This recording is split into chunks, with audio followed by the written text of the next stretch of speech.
Vamos a esta hora a continuar con más información y pues vamos a hablar un poco de la economía del país y para eso nos acompaña en este momento la profesora Maribel Gordón. Buenos días, profesora. Gracias por acompañarnos el día de hoy en Radio Panamá. Se ha dado un acelerado crecimiento de la deuda panameña, podríamos decirlo así. Algunas personas o algunos panameños se preguntan hasta cuándo va a seguir aumentando y las repercusiones que vamos a tener en nuestro país por tanta deuda. Sí, buenos días, gracias por la invitación a todos los oyentes, un saludo cordial.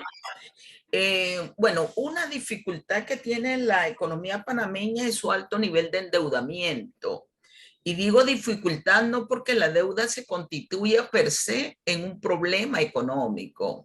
El problema es el tratamiento que le estamos dando a la deuda y el uso que se le está dando a la deuda. Eh, Al mes de diciembre, último informe que presenta el Ministerio de Economía y Finanzas en enero de 23, estábamos en una deuda total de 44.274 millones de dólares a diciembre del 22. Sin embargo, al mes de febrero hay cifras que la colocan por encima de los 46.000 millones de dólares. Hay un crecimiento vertiginoso que va en una tasa que oscila entre el 10 y el 12% de crecimiento anual de la deuda. Y el tema fundamental es a dónde han ido a parar esos recursos. Y lo decimos en el sentido de que cuando valoramos las condiciones que revelan los sectores de salud, de educación, de infraestructura vial, la deuda no se corresponde con la falta de atención a estos sectores vitales de la sociedad panameña. Entonces allí tenemos un problema serio, el uso que se le está dando a la deuda total, tanto en su carácter externo como en su carácter de deuda interna. El Muchas, otro problema que tenemos, porque son dos visiones, cuando comenzamos a endeudarnos para pagar deuda. Y ese es un problema que ha sido recurrente desde los primeros momentos en la década de los 80, cuando se declara la deuda como un problema a nivel de América Latina y Panamá no es la excepción.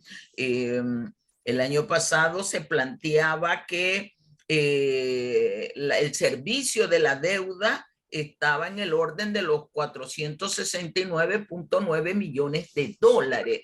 El servicio que está implicando fundamentalmente el pago de intereses y de amortizaciones. profesora, usted manifestaba que lo importante es el uso de la deuda y el manejo de la deuda. En nuestro país nos hemos endeudado mucho en pandemia y la gran parte de esa deuda se utilizó entonces para pagar planillas del Estado. Esa situación es preocupante, ya que no se ha utilizado entonces para invertir, sino para pagar, que es lo que usted acaba de decir, pagar más deuda dentro de nuestro país. Sí, creo que hay un problema sustancial que no se mira con la atención que se debería medir por parte de las autoridades y precisamente porque esto constituye en un mecanismo recurrente que ha permitido gestar dentro del quehacer público lo que algunos denuncian como negociados. Se habla mucho del problema de la planilla, se habla mucho de que esta administración se endeudó para hacerle frente a la pandemia.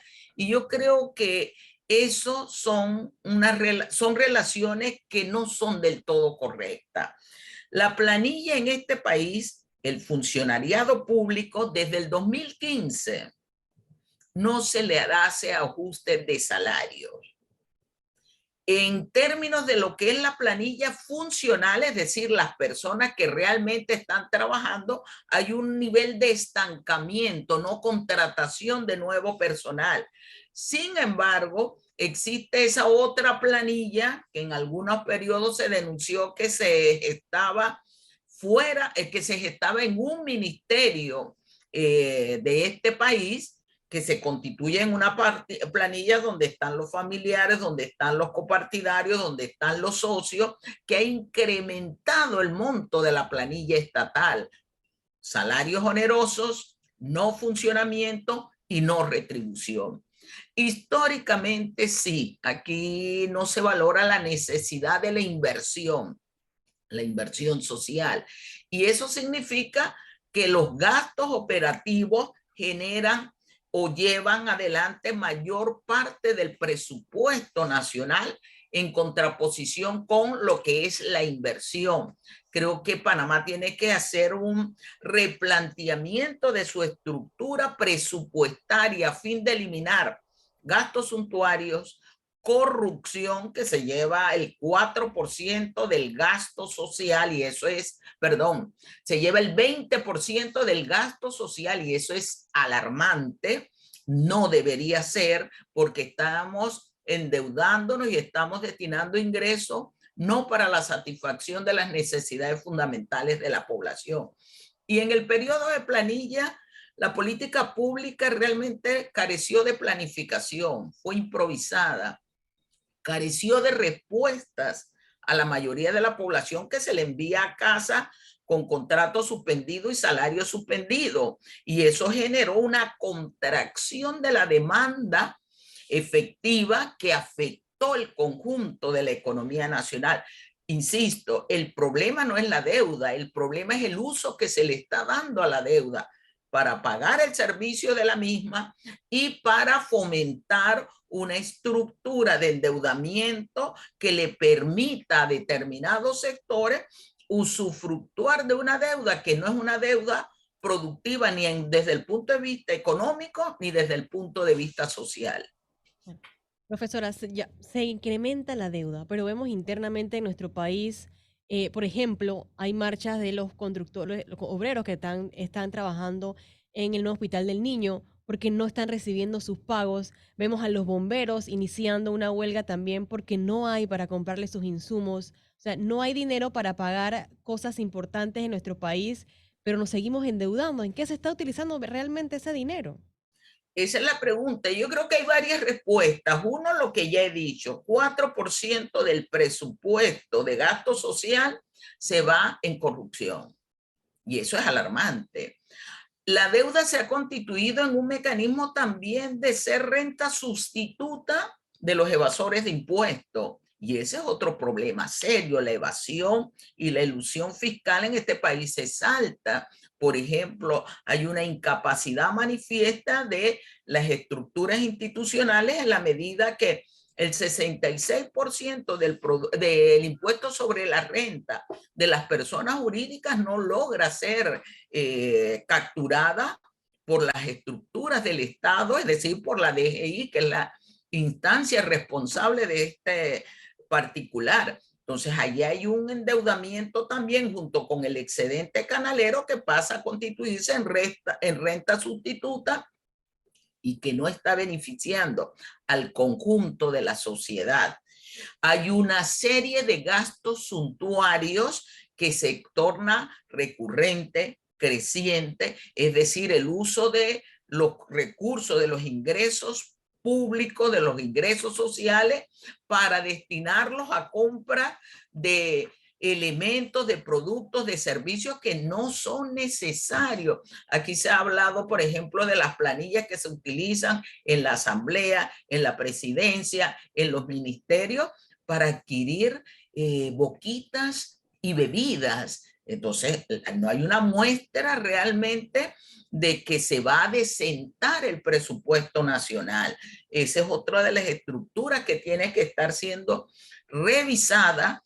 Y lo otro es que a veces se invierte, y pongo entre comillas lo de inversión, este endeudamiento para generar algunos proyectos que más que constituirse en un proyecto necesario para desarrollo nacional y social, se constituyen en una responsabilidad que adquieren los gobiernos para quienes han sido financiadores de sus campañas electorales. Entonces hay todo un entramado que mantiene a este país en una condición donde estamos en un estado de alerta frente al endeudamiento creciente de la deuda pública. Dicen el 2036 es el año apocalíptico en Panamá en términos de la deuda, porque tenemos una gran carga de responsabilidad de pago frente a la deuda, dado a la deuda que se ha venido adquiriendo y que no es una deuda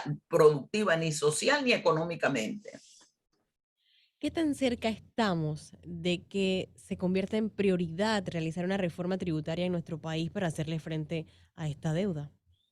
Bueno, yo creo que antes de hablar de reforma tributaria, lo que tenemos que hablar es de una política real dirigida a corregir la evasión fiscal. Las instancias centroamericanas que valoran el tema de la recaudación fiscal, decía en Panamá, por ejemplo, para resolver el tema del déficit fiscal de la caja, perdón, el déficit actuarial de la caja del Seguro Social, basta con que se duplique lo que Panamá hoy recauda en términos de impuestos, que es bajo. Dice, si solo logra duplicar del 12 al 25%, estaríamos hablando de más de 7.000 millones de dólares. Si los que más ganan aportan lo que deberían aportar, aquí no hay necesidad de incrementar el impuesto sobre la renta en términos de los consumidores, que es sobre el cual se insiste, aumentemos el ITBMS. Cuando aumentan el ITBMS, lo que hacemos es el sistema más regresivo, porque la carga, la ponderación que tiene el 7% sobre los de salario mínimo, salario promedio, de los que no tienen ingresos, es onerosa, es alta, no así, y ya lo dije en una ocasión, no así para el presidente, vicepresidente, los diputados, los alcaldes, los empresarios. Hay una relación aquí totalmente distorsionada en el sentido de que el sistema tributario panameño es profundamente regresivo y tenemos que aspirar a un sistema tributario progresivo. Hay que ordenar, hay que adecentar. Y el otro tema que hay que adecentar y ordenar es el presupuesto. El presupuesto tiene que basarse en objetivos. Si el objetivo de este país es el desarrollo, como se dice en discurso, el presupuesto tiene que estar dirigido a otorgar, a asignar recursos a las áreas que fomentan precisamente el desarrollo económico, el desarrollo humano, el desarrollo sostenible. Que además usted ha mencionado política real para acabar con la evasión fiscal y organizar las planillas y demás. ¿Qué caminos o qué camino debe tomar Panamá para evitar caer en problemas económicos de gran magnitud? Bueno, yo creo que hay varias cosas. Nosotros siempre hemos planteado la necesidad de un ordenamiento estructural distinto, un ordenamiento estructural que tiene que colocar como centro del quehacer económico la vida de los seres humanos y de las otras especies. Ese debe ser el primer ordenamiento. Pero no basta con hablar de la vida, hay que hablar sobre la vida digna. Ahí hay un primer elemento que debe desarrollarse. Un segundo elemento es que toda la gestión económica de este país tiene que estar dirigida a garantizar los determinantes que hacen la vida saludable: salud, educación, vivienda, alimentación, empleo, salario, recreación, deporte, cultura, ambiente, acceso al agua potable, un país cero sin degradación ambiental, y ahí hay que reestructurar todo el planteamiento que se está haciendo sobre el caso minero. Eso es necesario. Y el tercer elemento, caminar hacia los sectores productivos con una política de fomento concreta, efectiva, no con discurso. Eso significa apoyar la producción de alimentos, apoyar la producción agropecuaria en toda su extensión, apoyar la industrialización que está rezagada en este país, que no se le atiende, apoyar la agroindustria, la economía campesina, la economía doméstica, que implica apoyar al micro, pequeño y mediano productor, mediano empresario, para poder estar estableciendo una condición que nos permita eso, desarrollo, una sociedad con justicia y equidad social. Bueno, muchísimas gracias entonces a la profesora Maribel Gordón, economista y precandidata por la libre postulación, por darnos ese pantallazo de lo que se está viviendo en nuestro país en cuanto a la economía panameña y esa deuda pública que tanto nos preocupa. Muchísimas gracias, profesora, y que tenga buenos días. Gracias igual.